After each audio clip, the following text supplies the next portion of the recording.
Thank you so much for accepting this interview. We've been here in Baku for 3 days only, but we're really impressed by how modern this city and this country is. And everywhere you go, there is an Azerbaijani touch. Yes, this is true. First of all, welcome to Azerbaijan. Thank you for coming, and thank you for paying attention to our country. And I'm very glad that you are spending in Azerbaijan several days, so that will be a good time in order to know our country, our people more. And you're absolutely right that we preserve the authentic origin of our cities, of our achievements, and at the same time we are modernizing the country. So what you see in Baku is a combination of modernity and traditionalism, and I think they do not confront, they are not in contradiction. And that was done deliberately because in such a historical city as Baku, first objective is to preserve our history, our architectural monuments, and at the same time to allow city to develop. And in Baku you can see both. So I think it's really important asset, and thank you for noticing that. We've been to quite a number of cities, not as many as you have been, but I must say Baku is unlike any city that I've been to. First of all, to begin our interview, Mr. President, we want to acknowledge that this is the 100th birth anniversary of your late father, the national leader, Qapalı Aliyev, who was not only considered the national leader, the founding father of modern-day Azerbaijan, but really a founder of Chinese-Azerbaijani friendship. So first of all, our respect.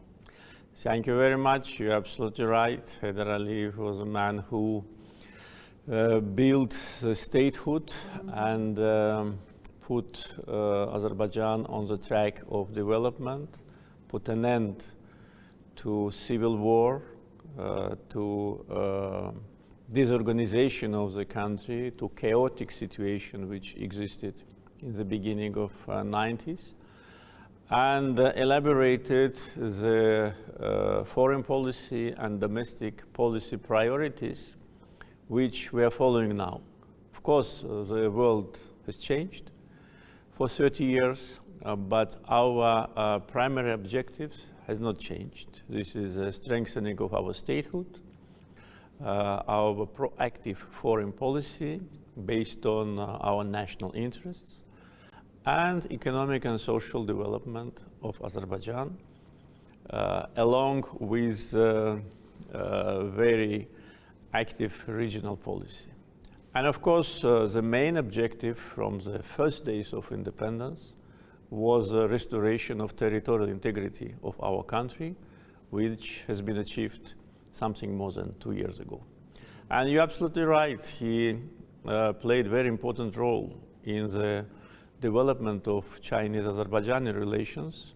His visit to China and meetings with the Chinese leaders actually created a framework for our cooperation. At that time, Azerbaijan was not very well known in the world.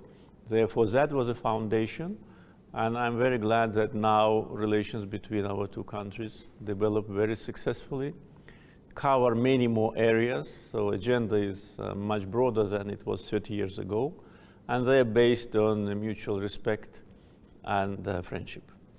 Many Chinese viewers noticed that besides the official agendas of your father, the president's visit to China, he would visit average Chinese families to check out the lives of everyday Chinese people, sitting with Chinese families, shaking hands with primary school kids, visiting the Chinese countryside. Actually, we got some photos here that we thought might need some further elaboration from you. This photo was taken in the 90s, right? Yes, yes, exactly. Between him and a Chinese family. Right. This is a great photo. Sitting yes, among the but people. this is actually illustrates what you said, that he was really very interested not only in official contacts, but also to establish people-to-people relation. And this photo actually demonstrates that. And this one, He was obviously interacting with a primary school student, I guess, Yes. who sent him a birthday present. You like it? Yes. Yeah, really, that's good illustration of what you've mentioned. And of course, the Great Wall, the Forbidden City, Yes. the tours over Yes, there. yes. So, how would your father tell you about China and his China trips? What was China like to him? And then, how do you see the continuity of this friendship from one generation to another? Well, actually, for him, China was not something which he had to discover. He was well aware about the development of China in different times. When he was senior deputy prime minister of the Soviet government, he had many occasions to meet Chinese representatives. And he was well aware about the dynamism, the development of your country. And when he became president of independent Azerbaijan, of course, one of the main foreign policy priorities was to establish bilateral relations. And I remember when he returned from his official visit to China, he was very impressed. He saw the growing power. That was almost 30 years ago. He saw a consolidated society and a country which has its very clear objectives. And meeting with ordinary people actually was part of his character. He did the same here, as you can imagine, in Azerbaijan, always trying to feel the pulse of society, to see how people live, what do they think, what are their problems, what their aspirations. And therefore, it was natural that he wanted also to have this feedback from ordinary Chinese people. So actually, the foundation of our bilateral relations were laid after that historical visit. And since that time, they have a very big potential for dynamic development. We see statues of your father in a lot of places here in Baku, and also a lot of streets were made in his name, memorials in his honor. I feel that there's something deeper than what everything appears. There's something deeper about the respect and affection from you to your father. What does your father mean to you personally? Well, as for every person, the parents, especially in the society like Azerbaijan, are always very dear to the children. And Azerbaijan society, based on traditional values of the families, and these traditions are very deep. And it is important that we now, after more than 30 years of independence, living in the global environment, manage to preserve these family values and respect to the elderly. And this is a foundation of our society. For me, as for any other Azerbaijani, the father is a very dear person, the person whom you want to look like, especially when you can be proud of your father. This is a big happiness for me because I was with him during the most difficult times for him personally and for Azerbaijani people, especially when Soviet army attacked Azerbaijan on the 20th January 1990. He raised his voice. He was actually almost the only one who raised his voice denouncing that bloody attack. And he really understood that that can cost him a lot. We were living in the Soviet country. It was still 2 years before the Soviet Union collapsed. No one could imagine that this may happen in January 1990. And there should have been a lot of courage and love to your people to publicly denounce the brutal, bloody attack on civilians, which cost the lives of more than 100 innocent people. and he was the one who left the Communist Party of Soviet Union as a result of anti-Azerbaijani position of the Soviet government. That was also a very courageous step, because Soviet government and Soviet system was still very strong and very suppressive. And he had to take that into account, but for him, the matter of national interest of Azerbaijani people, national pride and justice were prevailing all his personal concerns. So that was a difficult time for him and for all of us, but our family was together. The same was when Azerbaijan was full of disturbance and disorientation and chaos during the civil war, when people of Azerbaijan only saw the salvation in him and invited him to come in the most difficult times. He was already 70, he was not a young man, and to come to lead Azerbaijan in 1993 was a really very courageous step, and once again demonstrated his love and commitment to Azerbaijani people. And when Azerbaijanis consider him as a founder of the modern Azerbaijan, they're absolutely right, and respect to him based on several layers. It's not just one factor, it's all his life.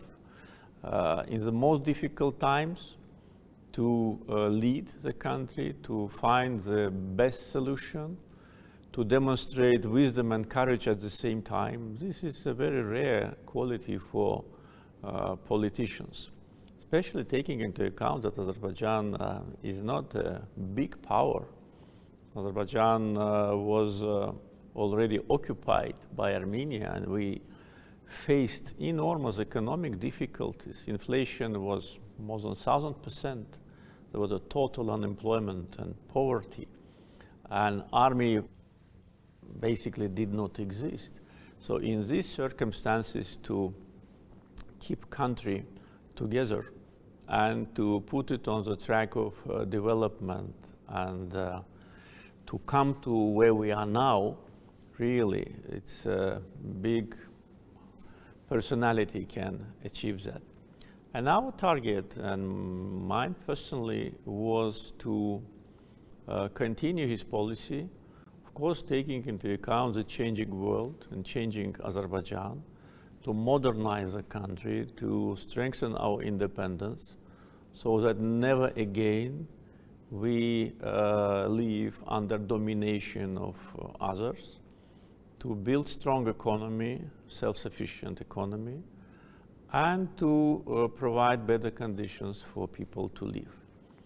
So when we talk about modern Azerbaijan, not only when we celebrate his 100th anniversary, but in general, we all should understand that the foundation was laid by him, and if not for his leadership in the difficult times of 90s, today's Azerbaijan would have been absolutely different, and it's even very dangerous and scary to imagine what kind of problems we may have had. I think it would be fair to say that Azerbaijan has come a long way, carving out its unique path politically, economically, and socially, and in terms of playing this delicate role in the evolving geopolitical landscape of the world. I want to shift gears a little bit and talk about China-Azerbaijan relations. You recently described China-Azerbaijan relations as excellent. Where do you think it is, and how do you want to take it to the next level? Yes, I can only confirm what I said. I consider relations excellent. And this analysis, this word, also covers a very broad agenda of bilateral relations and very clear prospects for future cooperation. I think what has been achieved in bilateral relations between us was only the beginning of the very long journey, I hope journey of strategic cooperation. Because today, when we look at the political map of the region and also on map of transportation routes, we see how our countries are closely aligned with each other. For instance, if we take basic issues on global international agenda, our positions coincide. They coincide on issues related to sovereignty, independence, territorial integrity, non-interference into affairs of other countries. They coincide on issues related to economic cooperation, and we see the growing numbers of mutual trade and especially the potential. We see the emerging new transportation routes which will unite our countries even more in the future, and that will be also a big contribution to regional security and stability, because when countries are united in a format of cooperation which is mutually beneficial, it adds to regional stability, predictability, prosperity, and development. So with respect to foreign policy priorities and agenda, I see a lot of similarity between the policies of China and Azerbaijan, as well as in any other direction. And relatively recently, our relations have been intensified even more.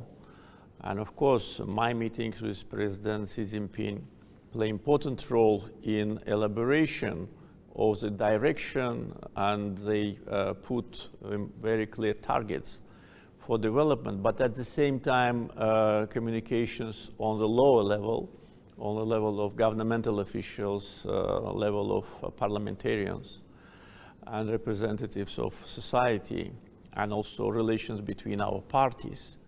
Also, this creates a very special format of cooperation. Therefore, when I say that, I think that it's only the beginning of a long journey.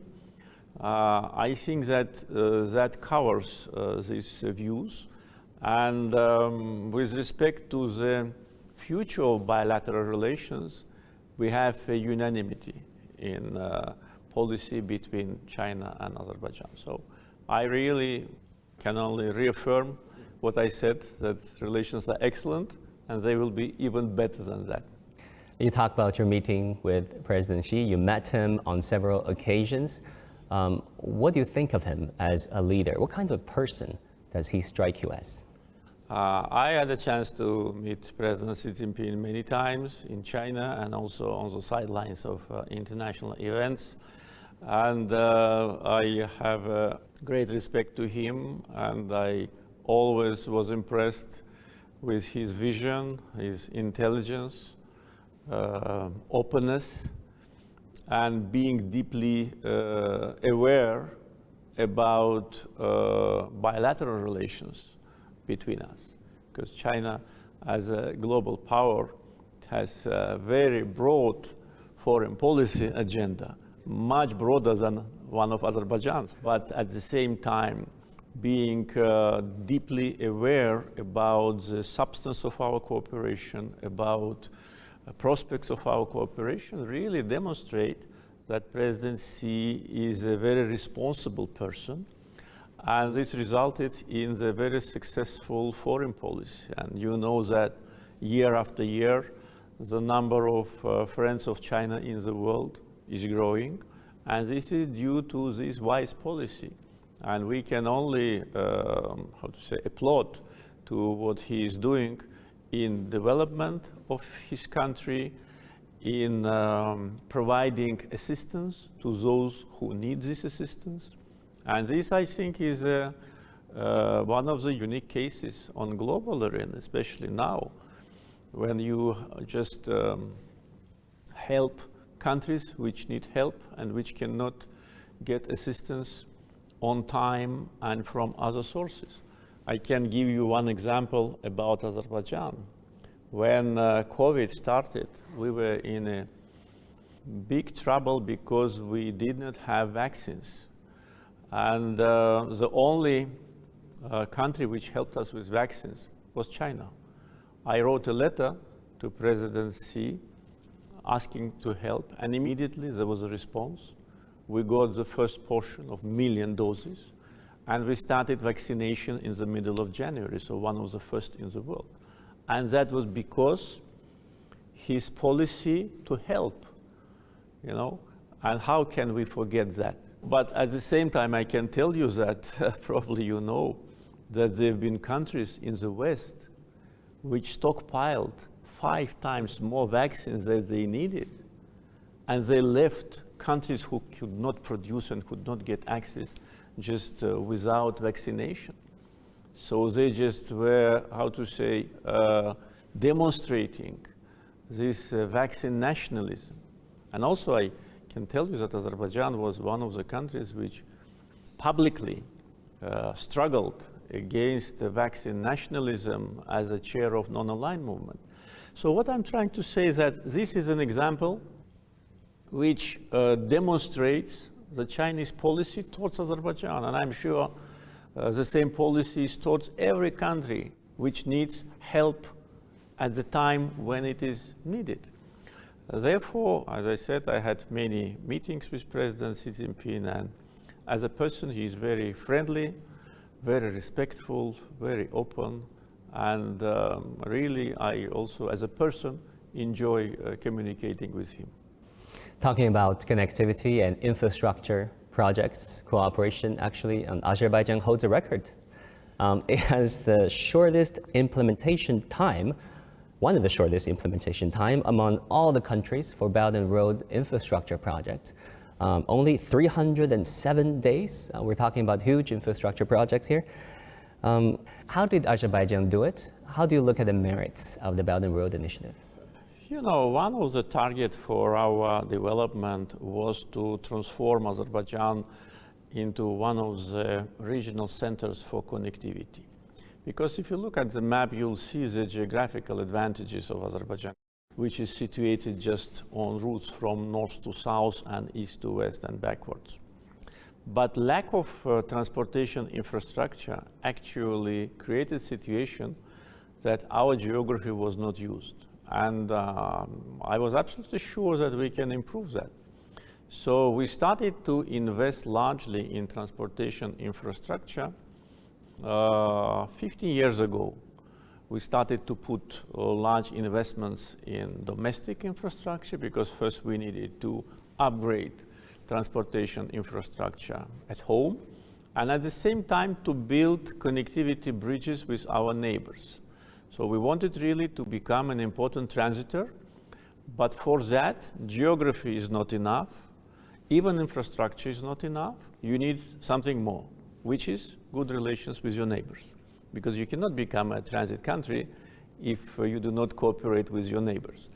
And that was also part of our foreign policy priorities, to build strong relations with the neighboring countries based on shared interest.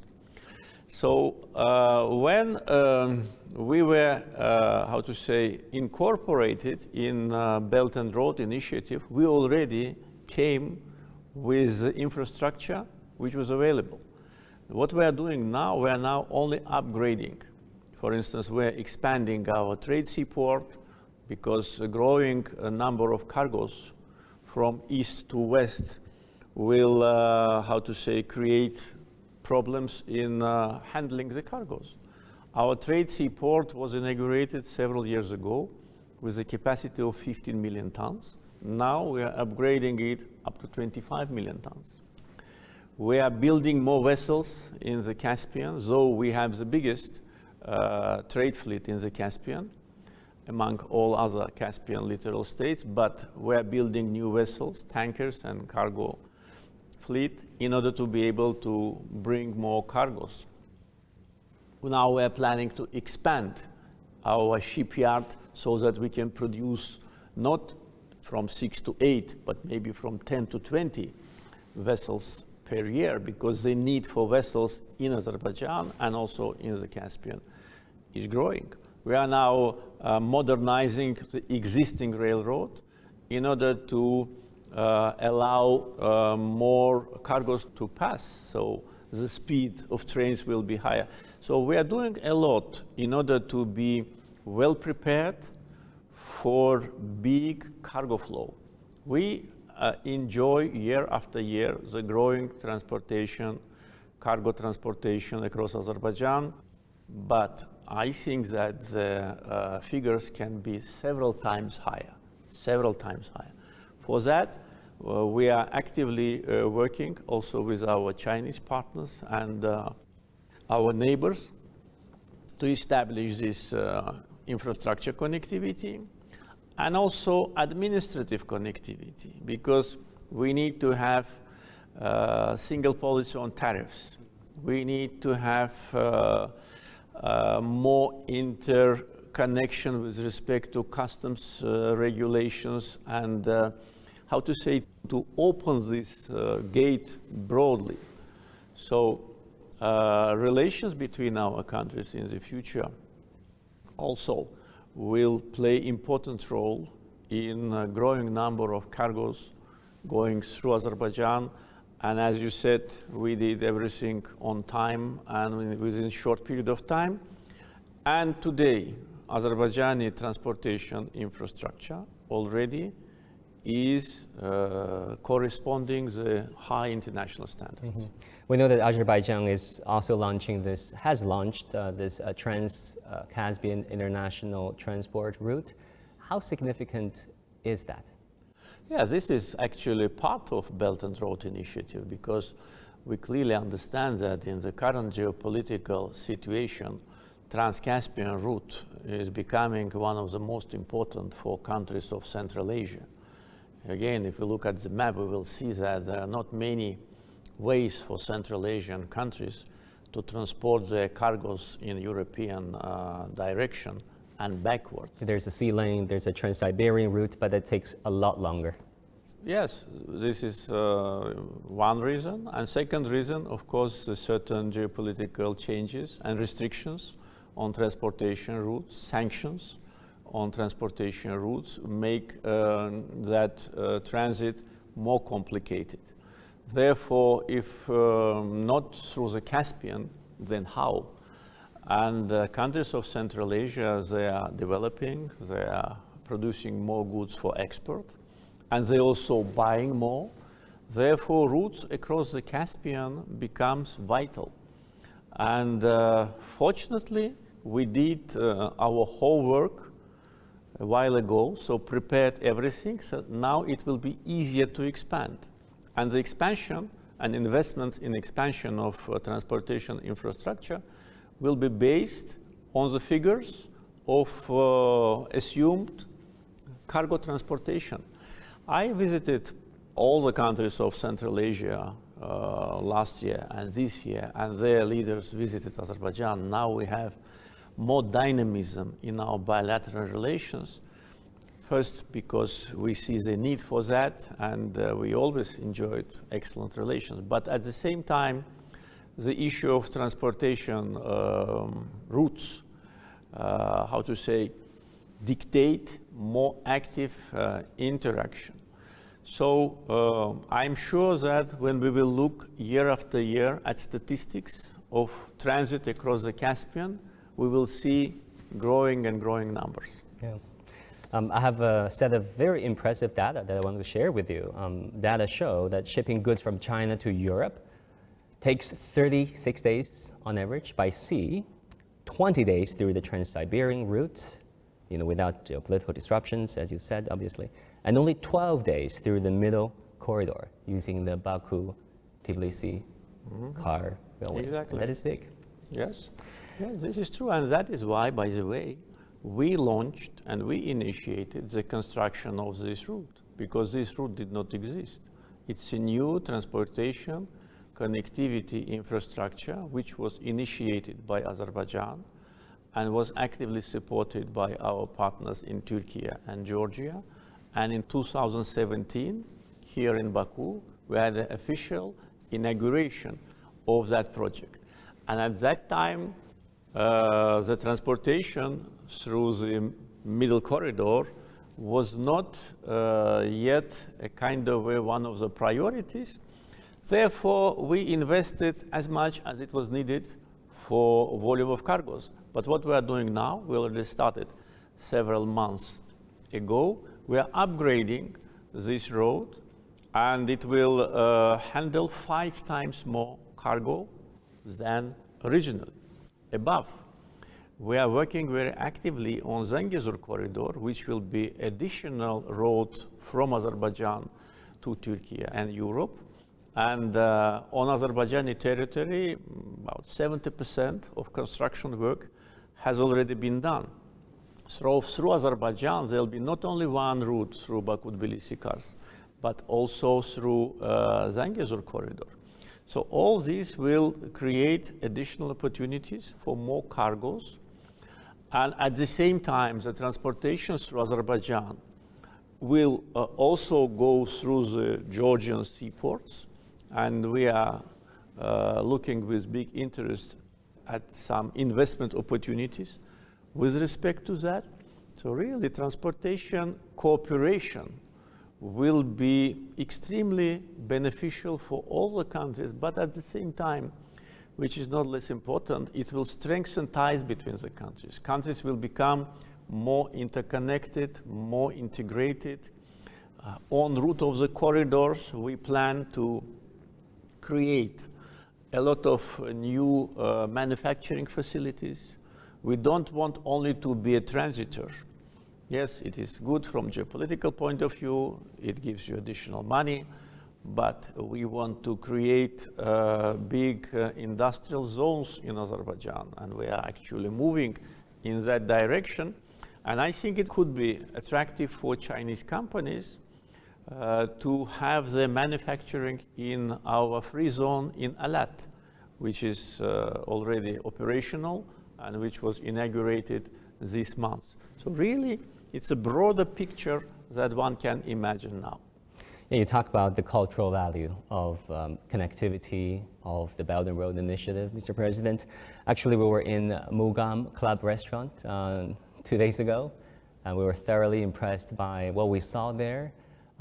That was, of course, the old caravanserai for people to rest and recover from the ancient Silk Road. Being there feels like, you know, time stopped, as if you could see history unfolding, as if you could see people, commerce, cultures mingle and blend. How do you see the cultural value of trade, of, you know, this, what Chinese call the Belt and Road Initiative? And I know in this country you have this plan to revive the ancient Silk Road as early as the 1990s. Yeah, definitely. This will create additional spirit, or will contribute to the spirit of friendship and interaction, because countries which were situated on the ancient Silk Road, one of the, how to say, specifics or similarity is that they have a diverse societies, multi-ethnic and multi-confessional societies, and Azerbaijan is part of that positive scenario.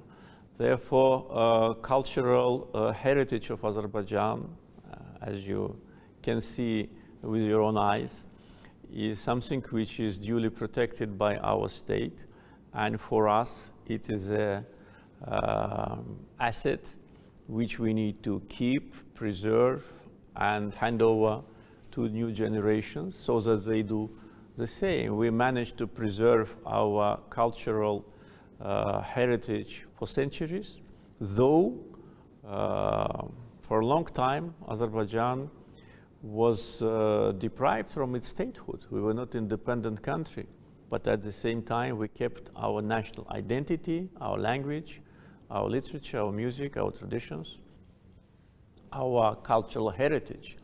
So even in the times when we were not independent, we managed to do it.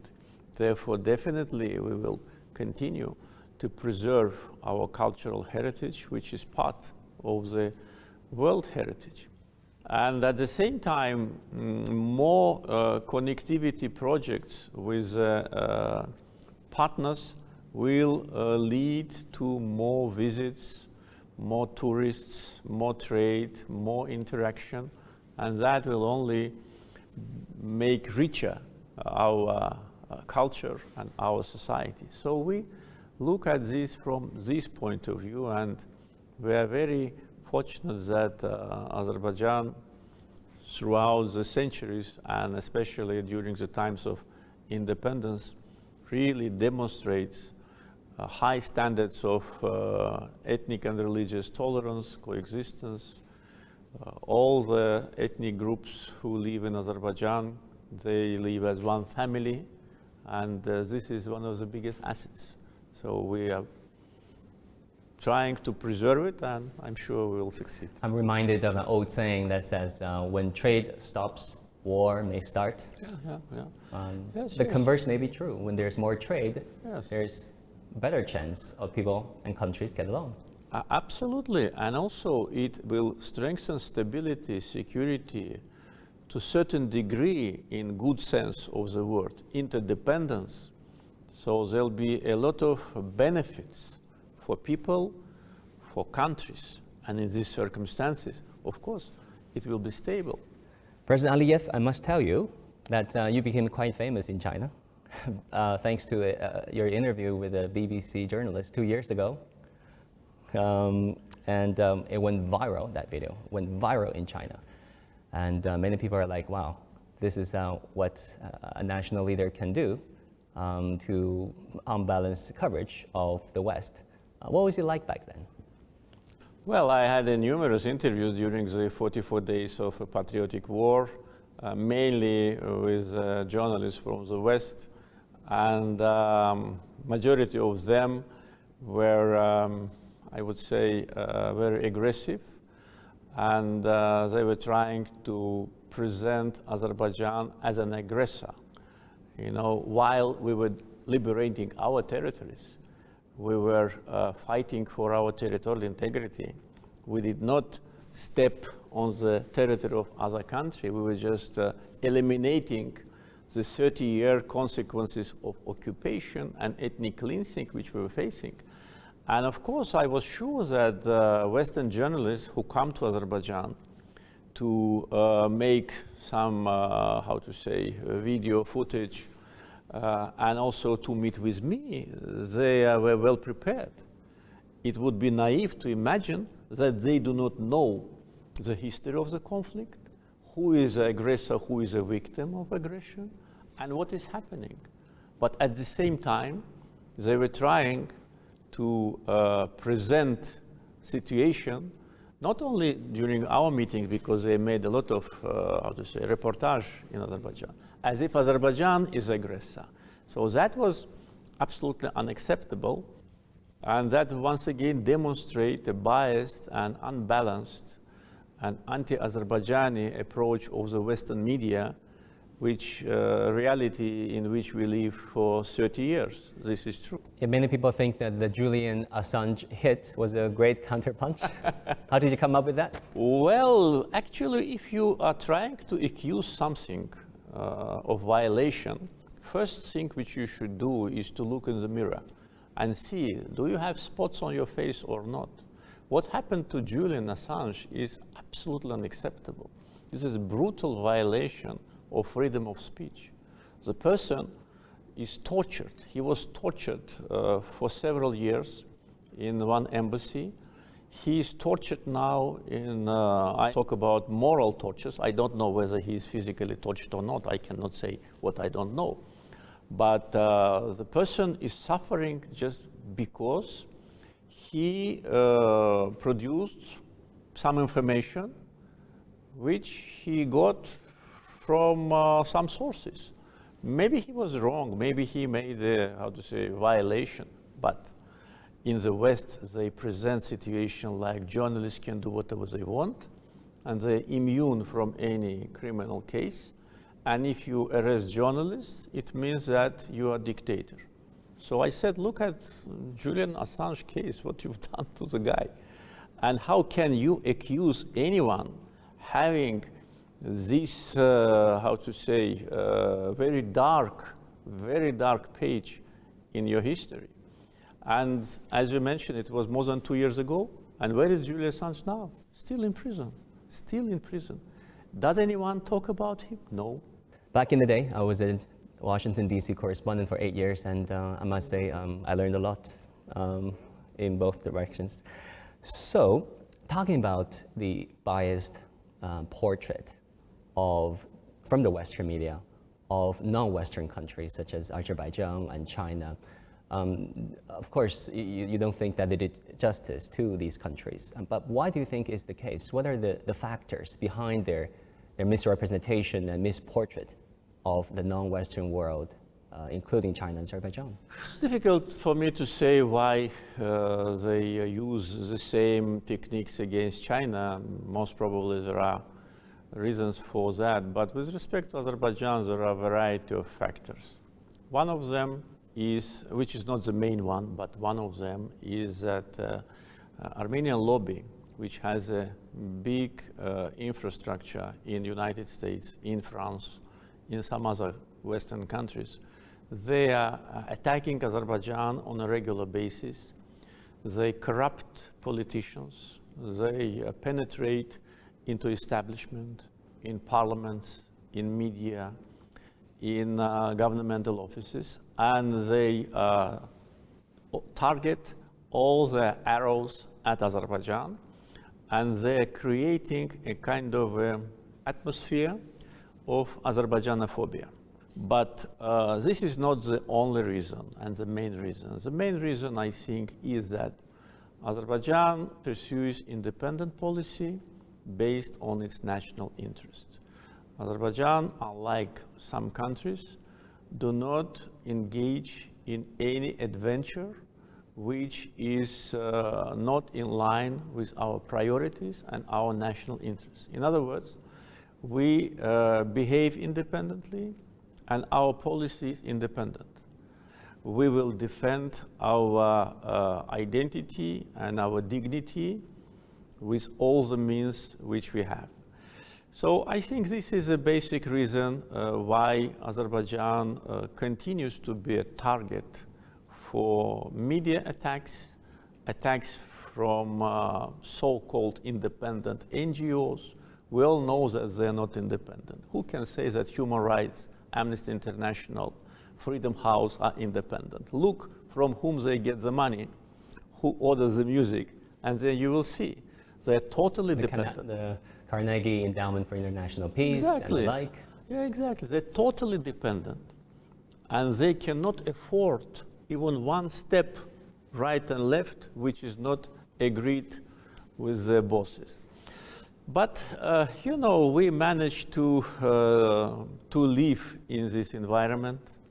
For me, the most important is not what Western media write about Azerbaijan, but what people of Azerbaijan think about the policy of our government. And as you can, see, and if you talk to the people, you will see what they think about our government, whether we are right thing or not.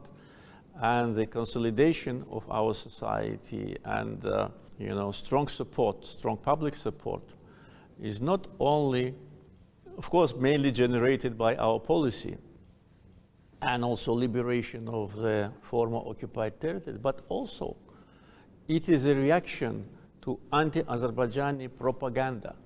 And if somebody in the West think that by insulting the government officials, by spreading slander and rumors, they can influence public opinion of Azerbaijan, maybe they're right, but their influence is not in the direction they would like to see. On the contrary, society consolidates even more because we see that this is unjust. We've been occupied for 30 years and there was no denouncement of Armenian occupation. And now there's only this mentioning of quote-unquote peaceful settlement. Exactly, only peaceful settlement, not mentioning of which is the jargon of double standards. Exactly. These are double standards, and our society very well understands that. And also, it's important once again to see it's not only interview of some journalists, but the governments. Now we are facing very, unjustified attacks from French government. Can you imagine? France became the biggest advocate for Armenia.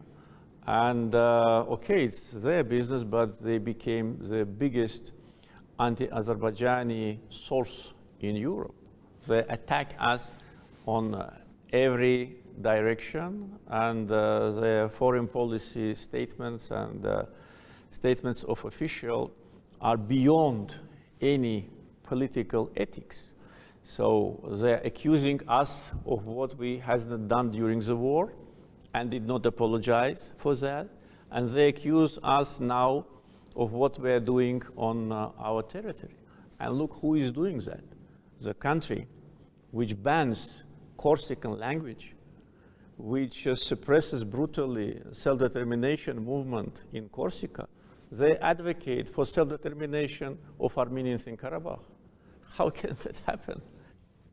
During the war, when the political aggression was beyond any borders, I said that if they want to have Nagorno-Karabakh Republic somewhere, they can have it on their own territory. For instance, around the city of Marseille, where there are so many Armenians, let them announce Nagorno-Karabakh Republic there, and we will recognize it. And the country which still continues its colonial policy, look at the island of Mayotte, it's French colony, New Caledonia, French colony, and they talk about human rights. So this is a political hypocrisy.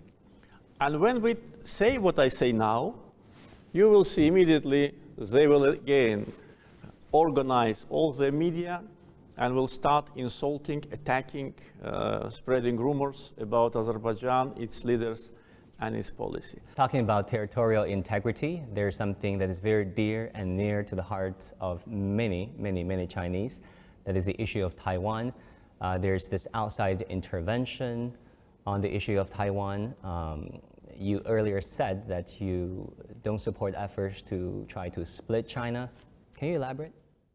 Well, we always supported and continue to support China's territorial integrity and the policy of one China and the policy of reunification of China. This policy has been articulated many years ago and was reconfirmed on many occasions, and it is absolutely unchanged and will never be changed. First, because China for us is a friendly country. Second, because we always support laws and principles of international law. And international law cannot be treated selectively.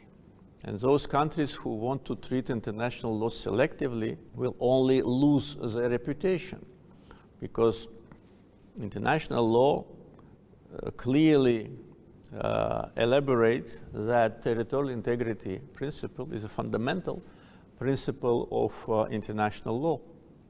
Self-determination of the people should not contradict with territorial integrity with any country. This is fundamental principles of international law.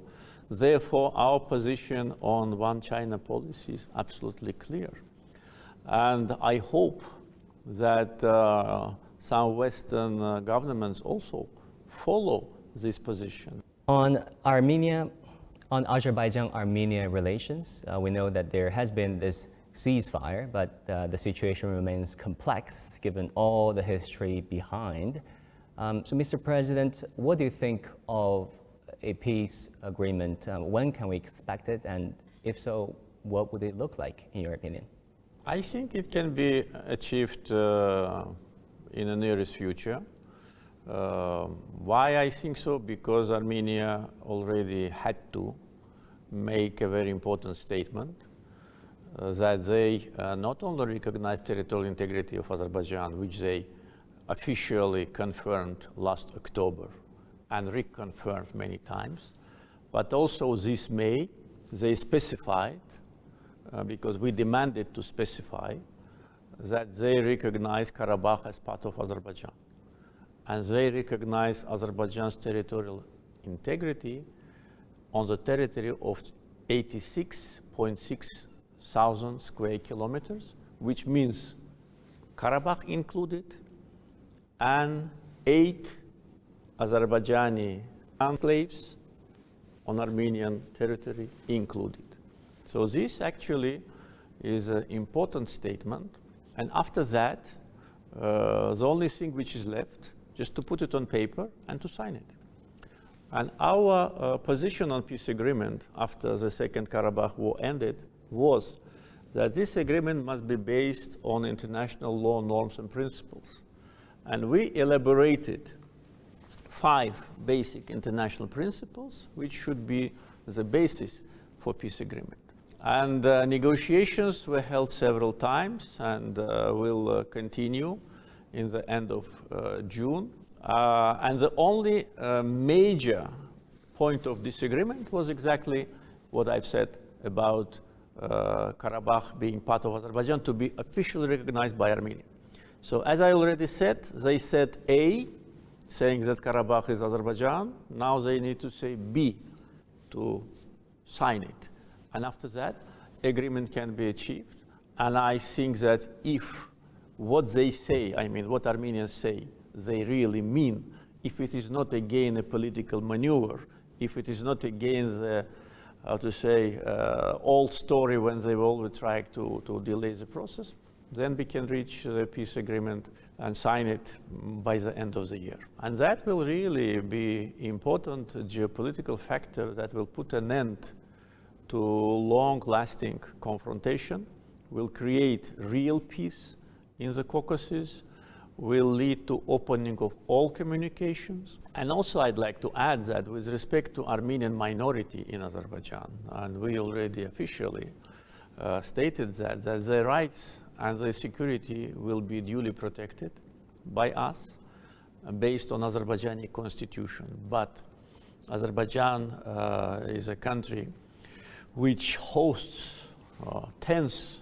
of different ethnic groups, including Armenians, and we never had any problem based on religious or ethnic grounds. Therefore, Armenians who live in Karabakh region of Azerbaijan will have the same rights and security guarantees as any other Azerbaijani citizen.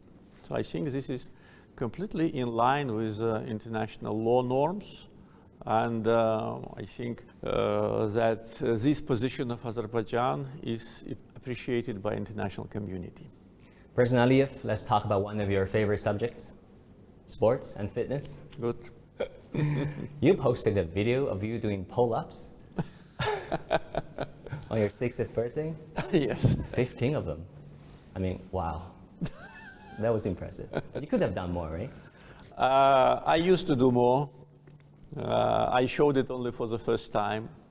When I was younger, I never showed it because I thought for a young man to do many times is natural.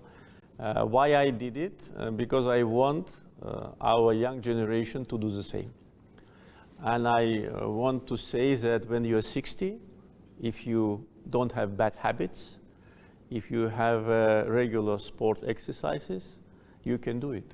So that was my message to young generations, that if you think that when you're 60 you cannot do it, you're wrong.